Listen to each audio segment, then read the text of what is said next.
अस्सलाम वालेकुम वरहमतुल्लाहि वबरकातुहू। आइए कुरान के अल्फाज को सीखने की कोशिश करते हैं एक आसान सी अलामत समझकर।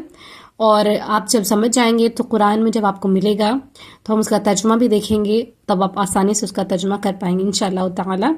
तो अब तक हमने बहुत सारी अलामत देखी हैं और आज जो हम अलामत देखने वाले हैं वो है हुम की अलामत, यानी आपको जो अल्फाज होंगे उसके आगे हुम ऐड मिलेगा। जो हुम की अलामत होती है वैसे तो इस्म, फेल, हर्फ तीनों के साथ आती है, लेकिन हम जो तर्जुमा करना सीख रहे हैं वो इस्म के साथ करना सीख रहे हैं। इस्म यानी कोई नाम या सिफत जो होगी उसके साथ आपको अटैच मिलेंगे। तो हुम का सबसे पहले हम मतलब समझ लेते हैं। हुम का जो मतलब होता है वो होता है उनका, उनकी, उनके, उन्हें, ठीक है। लेकिन जब ये इस्म या अल्फाज के साथ जुड़े हुए मिलते हैं तो हम उसका सिंपली तर्जुमा करते हैं उनका, उनकी, उनके से, ठीक है। तो अब आप तर्जुमा किस तरीके से करते हैं ये हम देखते हैं आगे। हुम, हिम इस तरीके से जुड़ा हुआ मिले तो आप उसका तर्जुमा उनका, उनकी, उनके से कर सकते हैं। तो सबसे पहला जो लफ्ज़ है वो है रब्बिहिम। रब का मानी आप जानते हैं, हमारा पालने वाला रब है, तो रब का तर्जुमा रब से करेंगे। और हिम का तर्जुमा हम किस तरीके से करते हैं, उनका, उनकी या उनके से। तो रब्बिहिम क्या होगा, उनका रब, ठीक है। उनके हम कब इस्तेमाल करेंगे, जब जमा लफ्ज़ होगा तो उसके साथ उनके इस्तेमाल करेंगे। और कोई उर्दू का लफ्ज़ जो कि जिसको हम फेमिनिन ट्रीट करते हैं यानी कि मोनस ट्रीट करते हैं उसके साथ हम उनकी लगाएंगे, ठीक है। तो रब बिहिम यहाँ पर जो तर्जुमा करेंगे, बेहतर तर्जुमा क्या होगा, उनका रब, ओके। तो हम अब कुरान की आयत से समझते हैं ताकि आप जब देखें तो उसको कुरान में आसानी से समझ पाए, ठीक है। तो पहली आयत है उलाइका अला हुदम मिन रब्बिहिम। तो उलाई का जो है इस लफ्ज़ का मानी होता है ये लोग, यही लोग, इस तरीके से तर्जुमा हम करते हैं, ठीक है। अला का मानी होता है पर, और हुदन, हुदन का मानी क्या होगा, हिदायत। और मिन का मानी जो है से होता है। और रब्बिहिम का तर्जुमा हमने अभी क्या देखा, उनका रब। तो पूरा जो आयत है उसका तर्जुमा क्या हो जाएगा, यही लोग हैं जो अपने रब की तरफ से हिदायत पर है, ठीक है। तो मतलब वही है, उनके रब जब हम कह रहे हैं तो इसका मतलब ये हो रहा है कि वो अपने रब की तरफ से हिदायत पर है। नेक्स्ट वर्ड हम देखते हैं। नेक्स्ट वर्ड जो है वो है कुलूबिहिम। अब देखिए कुलूब जो है वो कल्ब की जमा है, कल्ब का मानी दिल होता है, ये आपने कई बार उर्दू में भी पढ़ा होगा, ठीक है। तो अब कुलूबिहिम क्या हो जाएगा, ये जमा हो गया, इसलिए यहाँ पर हम कहेंगे उनके दिल, ठीक है। आयत से समझते हैं। तो जो आयत है उसमें आया है फी कुलूबिहिम मरदुन। तो फी का मानी होता है में, और कुलूबिहिम का तर्जुमा हमने सीखा उनके दिल। और मरद है तो मर्ज का मतलब उर्दू जो वर्ड है मर्द उसमें भी होता है, मर्ज का मानी बीमारी होता है, तो यहाँ पे भी वही है, ठीक है।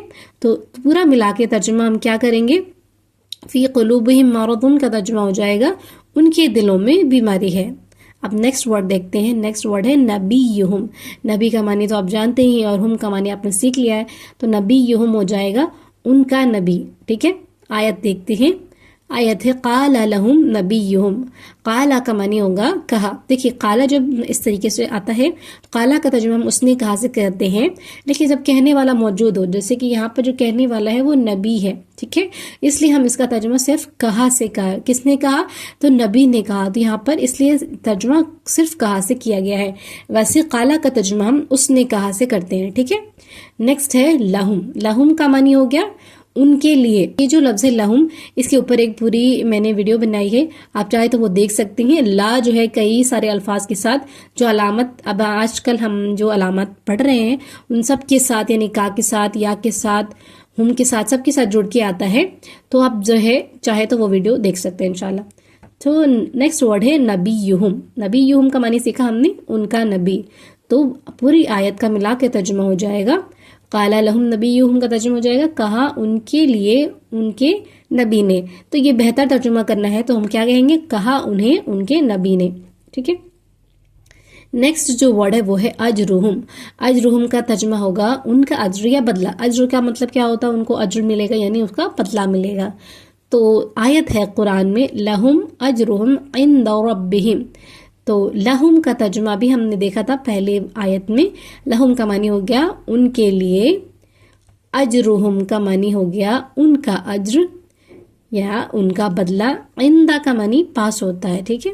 اور ربہم کا ترجمہ ہم نے پہلے بھی دیکھا ہے، ان کا رب. تو پوری آیت کا ملا کے ترجمہ ہم کریں گے. لہم اجرہم عند ربہم، ان کے لیے ان کا اجر ان کے رب کے پاس ہے، ٹھیک ہے. نیکسٹ ورڈ ہے امانیہم. امانیہم کا معنی ہوتا ہے ان کی آرزویں یا خواہشیں، تمنائیں، ٹھیک ہے. آیت آتی ہے قرآن میں تلک امانیہم. تلکا کا معنی ہو جائے گا یہ. دیکھیں ویسے تلکا کا معنی وہ ہوتا ہے، لیکن قرآن میں جو ہے اس کا ترجمہ یہ سے کیا گیا ہے، ٹھیک ہے. تو تلکا کا معنی یہاں پر یہ آئے گا. امانیہم کا ہم نے ترجمہ کیا ان کی آرزویں، خواہشیں، تمنائیں. تو ملا کے پورا ترجمہ ہو جائے گا یہ ان کی آرزو ہیں یا یہ ان کی تمنائیں ہیں، ٹھیک ہے. امید ہے آپ کو یہ لفظ سمجھ میں آ گیا ہوگا. اگر سمجھ میں آیا ہے تو اس ویڈیو کو لائک ضرور کیجیے گا، اور اگر آپ کسی اور کو سکھانا چاہتے ہیں قرآن تو ان سے ضرور شیئر کریں. اور اگر کوئی سوال ہے تو آپ کامنٹ